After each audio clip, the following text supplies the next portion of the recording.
And this is a test for us in every aspect of our lives, for us to make Allah the greatest. Now the question comes, why do you make Allah the greatest? Why is Allahu Akbar? And it's an answer that is an obvious question, and the answer is obvious. Because He is Allah. But Allah subhanahu wa ta'ala, in His mercy and His grace, introduces us to Himself in the Quran. And the greatest ayah in the Quran is the ayah that introduces us to Allah and explains to us who Allah is. And the more we know who Allah subhanahu wa ta'ala is, the more we will realize how great He is, Azza wa Jal. And the more we realize how great He is, the more we will love Him, and the more we will follow His commands. And so it's fitting that in this great day that we remember the greatest ayah of the Quran, which is Ayat al-Kursi.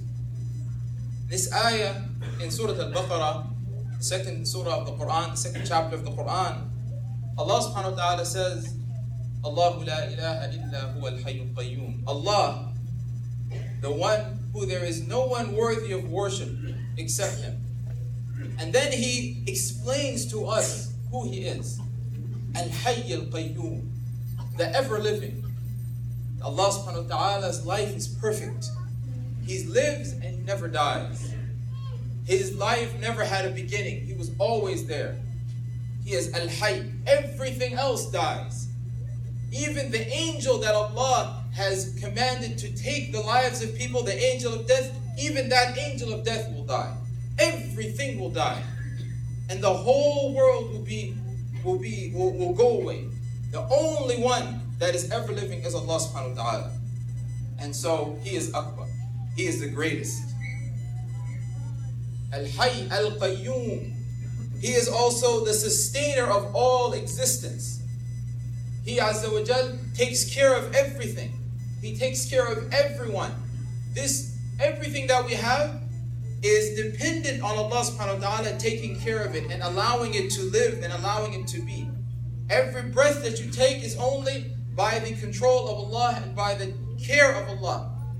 The good person, the bad person, the animate object, the inanimate object, everything is under Allah's qayyumiyyah, under Allah's control, and under Allah's sustaining. If for a second or a moment Allah stopped taking care of this world, immediately the whole world would disappear and cease to exist. And so He is Al-Hayy and He is Al-Qayyum. And because He is Al-Qayyum of everything, He is Akbar than everything. Because everything needs Him and He doesn't need anyone or anything. لَا تَأْخُذُهُ سِنَةٌ وَلَا نَوْمٌ. Neither drowsiness nor sleep overtakes Him. Because of He is Akbar. He is greater than any weakness. There is no weakness with Allah subhanahu wa ta'ala. He is Al-Hayy, He is Qayyum, and He doesn't sleep and He doesn't get drowsy. He is always there, forever. Always been there and always will be there, forever. لا تأخذه سنة ولا نوم له ما في السماوات وما في الأرض. Then Allah subhanahu wa ta'ala tells us about His kingdom, Azza wa Jal, that to Him belongs everything in the heavens and everything in the earth belongs to Him.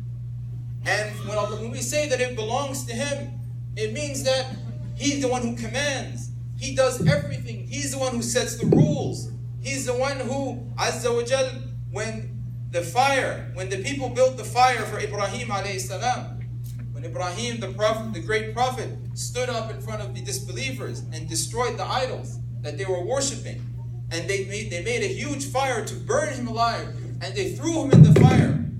They threw him to the fire. Because this fire is part of the dominion of Allah, Allah told the fire, be cool and relaxing upon Ibrahim. And the fire became cool. So Allah's dominion is absolute. Allah's dominion is perfect. As in one of the stories, that someone came to a great scholar of the past and said, I want to commit a sin. He said that I have these sins, I can't stop committing them. Can you please help me and give me a license to commit the sin? And so the Shaykh said, no problem, I have a way out for you. I'll give you some conditions. If you can do it, you can commit whatever sin you want. He said, please. He said that if you want to commit a sin, go somewhere that Allah doesn't see you. And he said, SubhanAllah, Shaykh, how can I do that? Allah sees everything and sees everything. There's no place that I can go that Allah doesn't see me. And he said, then Allah is watching you and you still want to commit the sin? And he said, give me another option. He said, okay, another option. If you want to commit a sin, go somewhere that doesn't belong to Allah. Go somewhere in the kingdom of someone else. It doesn't belong to Allah. And he said, that's even more difficult. Everything belongs to Allah. Everywhere I go belongs to Allah. And he said, Allah is seeing you, and you're in Allah's property, and you still want to commit the sin? And he says, give me another option.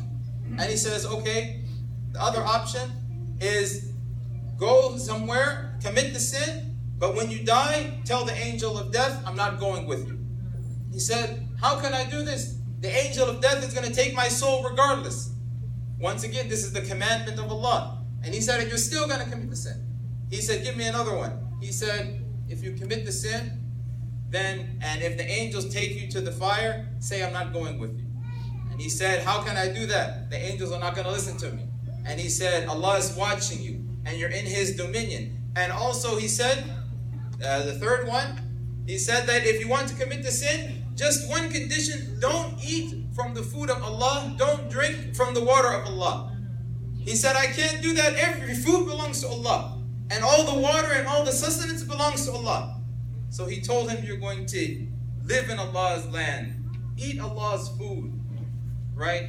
Allah is watching you. You can't stop death and you can't stop the punishment, yet you're going to commit the sin. And he said, I turn back to Allah and I seek forgiveness from Allah subhanahu wa ta'ala.